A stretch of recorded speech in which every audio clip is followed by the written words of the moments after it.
que cuando empezábamos la materia, dijimos que para saber los sistemas digitales eran importantes 3 capítulos. Estaba el capítulo 1, estaba el capítulo 3 y el capítulo 6.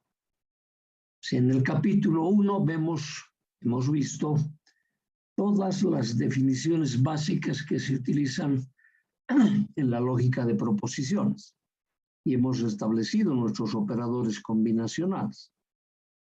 En el capítulo 3 hemos establecido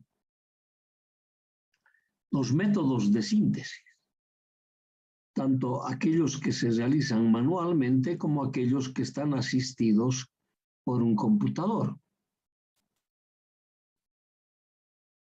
Ahora veremos la lógica secuencial. Obviamente, todos estos capítulos, los 3 capítulos, están respaldados por el capítulo 2, donde vemos todos los códigos. Nada es posible realizar en los sistemas digitales si no se está en posesión de los códigos. Los códigos no los mencionamos, pero es importante. Es muy importante para todos los procesos de diseño, sobre todo. Ok. Y también interpretación de los operadores. Entonces, hasta aquí hemos visto todo lo que ha sido la lógica combinacional. Ahora nos introduciremos en la lógica secuencial. Ok. Veamos. Nosotros en la lógica combinacional, la definición para este tipo de sistemas estaba centrado en que la salida depende directamente del estado de las entradas de información. Inicialmente parecía no intervenir el tiempo, pero siempre hemos hecho referencia al tiempo de propagación de la información para establecer una determinada operación en la salida. Nosotros a eso lo hemos venido denominando tiempo de conmutación, que dependen de los operadores lógicos. Hacíamos mención que ese tiempo de conmutación nos los va a entregar o nos va a informar el fabricante de los operadores en su hoja técnica para cada operador. Y hemos mencionado que nos dan unos tiempos de conmutación más o menos en el orden de 15 a 20 nanosegundos. Para nosotros ese tiempo es demasiado reducido y prácticamente no nos damos cuenta o no lo notamos. Pero cuando ya el sistema digital tiene entre medio muchísimas operaciones que realizar, los tiempos empiezan a ser apreciables. Pero generalmente para manejar los sistemas combinacionales no los hemos ido tomando en cuenta. Los hemos mencionado, les hemos dicho hay que tener mucho cuidado con el tema de la propagación, porque en algún momento ese tiempo va a ser importante. Ahora, en los sistemas secuenciales, tema que vamos a introducirnos ahora, el tiempo también es importante, pero al principio no lo vamos a mencionar. ¿Eso qué significa?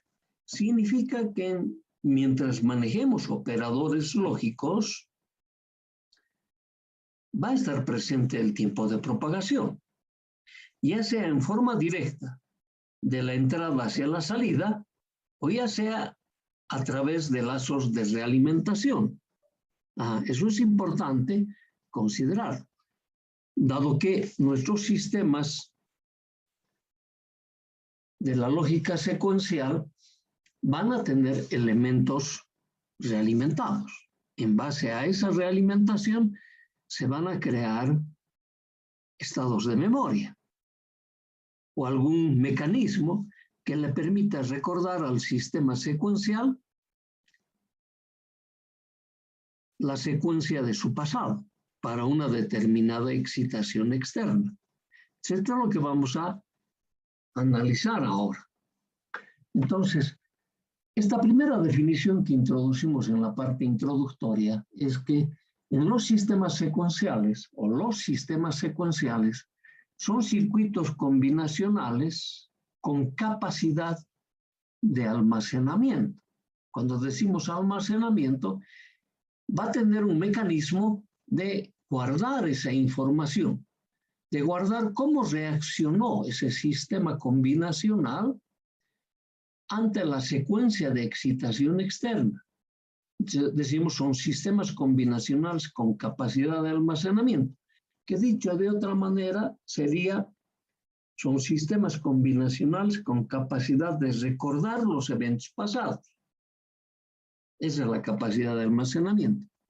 Entonces, para recordar sus estados pasados, los que se denominan estados internos. Ajá. Aquí nos está apareciendo un estado adicional similar al estado de excitación externa, solo que este se llama estado interno. Pero el estado interno aparece cuando se presenta una excitación externa. Eso es lo que vamos a ir analizando para notar la diferencia de estos sistemas secuenciales, a diferencia de los sistemas combinacionales. Porque en los sistemas combinacionales también sus salidas dependen de la excitación externa. Los sistemas secuenciales de igual manera, solo que a estos hay que agregarle los estados internos. Entonces, hay un elemento adicional que agregar. Entonces, si quisiéramos correlacionarlo con el tema del tiempo, es como decir, en el sistema combinacional, si incluimos el tiempo de propagación de la información, en el sistema secuencial hay que incluirlo en doble partida, que va a ser el tiempo de propagación de la entrada de información a ese sistema combinacional, primero para recordar su estado interno, luego para establecer la salida. Entonces, da esa impresión que participa de dos maneras el tiempo de propagación. Y esto lo vamos a ir notando en todas las definiciones que vamos a utilizar para los sistemas secuenciales. Ok. Entonces, la salida de un sistema secuencial en un instante determinado estará definido por una secuencia de los estados externos de excitación y los estados internos actualizados. Entonces, todo sistema secuencial depende de dos entradas, una entrada externa y una entrada interna. La entrada interna se denomina estados internos. Entonces, es como que estuviéramos agregando a los sistemas combinacionales una excitación adicional. Ok. A estos sistemas también se denominan máquinas secuenciales o autómatas finitos. Estos nombres van a ser justificados con el funcionamiento de estos sistemas secuenciales, porque van a funcionar como una máquina similar a un autómata, es decir, a un funcionamiento independiente, pero en realidad no es independiente, no es que funciona de por sí, sino va a funcionar en respuesta a una excitación externa, actualizando su estado interno y tomando una combinación del estado externo de excitación y el estado interno actualizado, me entregará un estado a la salida. Por eso se viene a denominar máquina secuencial o autómata finito. Ahora, van a ser finitos porque van a poseer un número finito de estados. Ya vamos a ver cuántos. Seguramente es demasiado reducido para llamarlo finito. Ok. Solo estamos en la parte introductoria. Así que no nos preocupemos todavía si no entendemos muchas de estas expresiones. Ahora, en función de la salida, se tienen dos tipos de sistemas secuenciales. Los autómatas o los sistemas secuenciales de Milley y los autómatas o sistemas secuenciales de Moore. O sea, ya hemos agregado ahora a nuestras definiciones la palabra de autómata, ¿no? Y si buscamos dentro de las definiciones generales que nosotros manejamos de autómata, parecería decir que es un funcionamiento automático, que no requiere ninguna excitación externa. Eso no es cierto, obviamente. Todos los sistemas requieren de una excitación externa. Ok. Entonces, tenemos dos sistemas secuenciales en base a los estados de salida, el de Milley y el de Moore, que después veremos que son equivalentes. Si existe un sistema secuencial de Milley, obviamente que existe uno de Moore, o viceversa. Si existe un sistema secuencial de Moore, existe un sistema secuencial de Milley. Pero esto no es un cumplimiento a nuestro principio de dualidad, porque esa dualidad me permitía a mí decir, ¿no ven?, que la primera forma canónica y la segunda forma canónica son formas diferentes de expresar la misma función. En cambio aquí no se está tratando de que en cumplimiento de la dualidad existe el de Milley y luego existe el de Moore, y viceversa. Ahora, que se parece, pero hay una relación matemática entre ambos sistemas, que también los estableceremos. Ok. Generalmente, en toda la bibliografía, cuando recién se empieza, no hay diferencia entre un sistema secuencial de Milley y de Moore. Es cuando entramos al detalle de los sistemas secuenciales en las que las definiciones van a ser diferentes. Ok. También estos sistemas secuenciales existen dos categorías, aparte del de Milley y de Moore, que son los asíncronos y los síncronos. Y también dependen de una definición. Se dice que un sistema secuencial es asíncrono cuando la excitación externa y los estados internos actúan directamente sobre el sistema secuencial. En cambio, se dice que los sistemas secuenciales son síncronos, cuando las excitaciones externas y los estados internos no actúan directamente sobre el sistema secuencial, sino lo hacen en el momento en que se habilita con una señal patrón llamado reloj. Eso me da la impresión de la forma de presentar a estos dos sistemas de que hay diferencias en la manera de actuar de las excitaciones externas y de los estados internos. En los asíncronos actúan en forma directa para establecer la salida. En los síncronos no. Necesitan una señal patrón llamado reloj para establecer la salida. Entonces, hay una diferencia.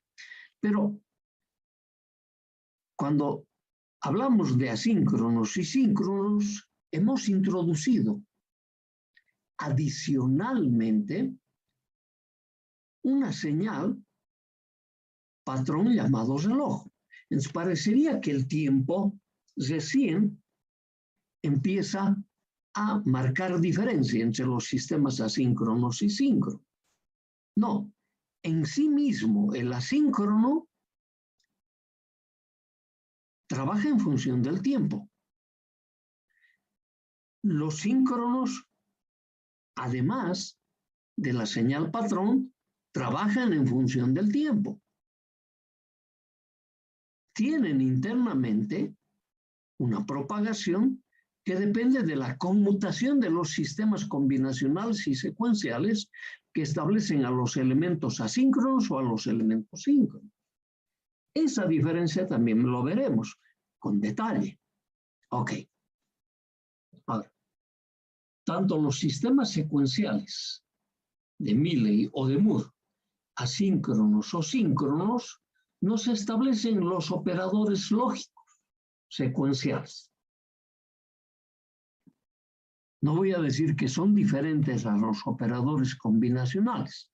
No, se parecen, porque están en base a los operadores combinacionales. Pero en estos operadores secuenciales, además está establecida la diferencia de respuesta a la excitación externa y al estado interno. Elemento que no tenía el estado interno, que no tenían los elementos combinacionales. Por eso son diferentes. Si bien van a estar hechos en base a los elementos combinacionales, pero los operadores secuenciales tienen un comportamiento muy diferente a los operadores combinacionales. Ok. Entonces, cuando conjuguemos Milley asíncrono, Milley síncrono, o Moore asíncrono, Moore síncrono, me dará lugar a los operadores lógicos. Claro, en rigor de verdad, seguramente alguno de ellos ha sido el primero en establecer el operador secuencial. ¿Qué quiero decir con esto? Cuando recién empezábamos en el capítulo 1, si bien cuando finalizamos ese capítulo terminamos con 9 operadores, que los resumimos en una tabla de 8 operadores. ¿No ve? Ok. Pero cuando empezamos el capítulo, como decía al principio, solo empezamos con 3 operadores. Y esos 3 operadores eran para justificar matemáticamente la lógica de las proposiciones, que era el operador unión, el operador intersección y el operador negación. Ajá. Algo parecido para los operadores secuenciales. Seguramente alguno de los operadores secuenciales que vamos a ver en este conjunto es el primero que ha aparecido y en base a él se han ido definiendo el resto. Y finalmente nos vamos a quedar con aquel operador que tenga todas las condiciones generales y particulares de los operadores secuenciales. Y ese se va a venir a denominar operador secuencial universal o generalizado, si quieres llamar. Ok, entonces está clarísimo el lugar por donde vamos a transitar, ¿no ve? Entonces tenemos esos operadores secuenciales que vamos a ir estableciendo a lo largo del desarrollo de este capítulo. Esa es nuestra parte introductoria de nuestros sistemas secuenciales. Entonces empezaremos con el sistema secuencial. Esta pequeña definición ya lo hemos puesto en la parte introductoria. Los sistemas secuenciales se componen de 2 partes, una sección combinacional y una memoria. ¿Ve? Solo para correlacionar con nuestra introducción, en la sección de la memoria se almacenan los estados internos del sistema secuencial. Ok, entonces por eso decimos que todo sistema secuencial se compone de 2 partes, una parte combinacional y una memoria. Ok. Entonces, la sección de memoria esta sección, almacena información. Y a esa información lo vamos a denominar de esta forma, estados internos. Es como si hubiera un elemento que me va a colocar una excitación externa, pero que va a depender de los estados internos. Que si no está presente en los estados internos, no existe el sistema secuencial. O sea, no es suficiente recibir la excitación externa, sino necesariamente tiene que estar presente el estado interno.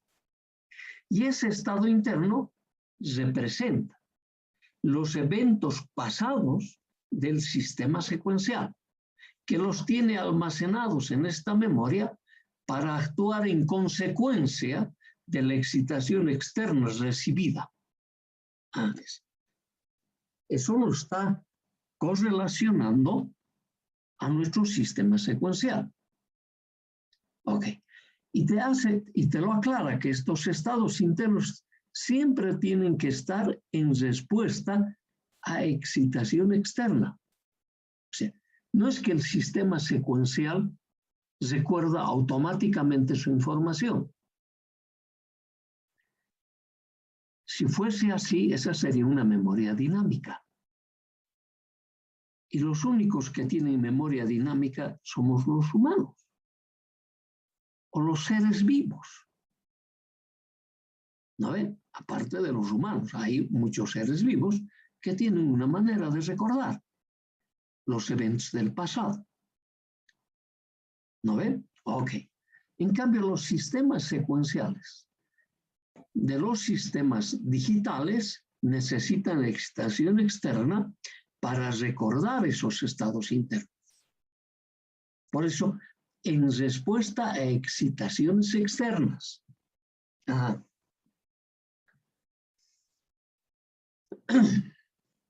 Ahora, este circuito combinacional, dos partes, dice, una sección combinacional, ¿no? Ese circuito combinacional, en función de los estados de entrada y los eventos pasados, ¿no? Y los eventos pasados almacenados en las memorias establecen la salida. Entonces, si te detienes en estas dos líneas, dices, este sistema secuencial, cuando recibe una excitación externa, lo primero que tiene que hacer es actualizar su estado interno. Una vez que ha actualizado su estado interno, con la excitación externa y el estado interno actualizado, va a establecer la salida, ¿no? Establecen la salida actuales. Es importante que vayamos tomando en cuenta estas definiciones, porque es de esta manera como funciona un sistema secuencial. ¿No ven? Ok. Ahora, bien. Como nosotros estamos acostumbrados con la lógica de proposiciones, proposición era una figuración real que podía ser verdadero o falso. Pero una variable lógica también era una proposición. Una asociación de proposiciones era una función que podía ser verdadero o falso. ¿No ven? Entonces, esa asociación de proposiciones estaban en función de las proposiciones de excitación de entrada para establecer los estados de la salida. Entonces, en base a esa definición para los sistemas combinacionales, la definición de las excitaciones externas e internas para el sistema secuencial se cumplen con estas tres relaciones. Le dice, los circuitos secuenciales tienen 2 a la n estados de entrada. O sea, n entradas. Como tienen cada entrada tiene 2 estados, ser verdadero o falso, por eso es 2 a la n estados de entrada. Donde n es el número de variables externas.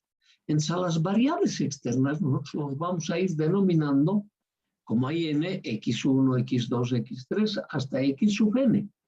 Hay n, ¿no ven? Y va a haber 2 a la m estados internos. O sea, estamos diciendo va a haber M estados internos. Como el M puede ser verdadero o falso, entonces por eso me está diciendo 2 a la M estados internos. M es el número de variables internas, que los voy a denominar así, y E minúscula 1, y E minúscula 2, y E minúscula M. Y en función de la excitación de 2 a la N, o sea, de N excitaciones externas, M estados internos, voy a tener 2 a la P estados de salida, donde P es el número de las variables de salida. Entonces, nosotros podríamos definir a nuestro sistema secuencial, por ejemplo, con este último término, ZP. La salida ZP va a ser una función de la excitación XN y del estado interno IM. Ajá. Pero con la diferencia de que este IM tiene que ser actualizado para esta excitación XN. Entonces, el estado actualizado lo tengo que representar de una manera diferente al estado interno anterior. Entonces, si al anterior lo represento con letra minúscula, podría ser un buen convenio. Al actual, una vez recibida esta excitación, al actual lo representaré con una letra IM mayúscula. Y mayúscula. ¿A ver? Ok. O sea, una Y mayúscula. Podríamos hacer ese convenio. Los diferentes autores que escriben sobre este tema tienen diferentes maneras de realizar esas definiciones o de representar esas definiciones, pero que en el fondo son exactamente estos que nosotros estamos utilizando, porque van a llegar en la transformación a estos sistemas. Ok, entonces me dice, todo sistema secuencial está formado por un sistema combinacional y una memoria. Ese sistema combinacional recibe dos excitaciones, la excitación externa y los estados internos. Una vez que recibe la excitación externa, como los estados internos están almacenados en una memoria, lo primero que hacemos es recordar los estados internos. Recordados los estados internos, con la excitación externa y los estados internos, podemos establecer la salida. Ok, en forma general, cumpliría con estas definiciones. Y ese para mí sería un sistema secuencial general, en la que no abrimos mucho detalle en cómo se establece la salida. Cuando vayamos al detalle, ahí van a aparecer las diferencias. Ahora, voy a tener dos detalles importantísimos. No voy a tener un mayor detalle en los sistemas combinacionales, pero sí voy a tener un detalle en la salida y en la forma de recordar los estados internos.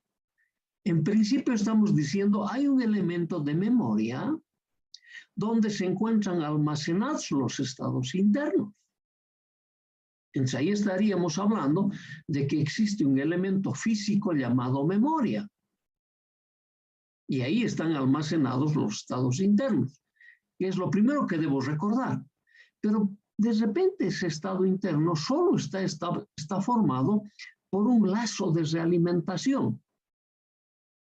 Entonces, la forma como yo defina también a la memoria me va a dar sistemas secuenciales diferentes. Y estamos claritos.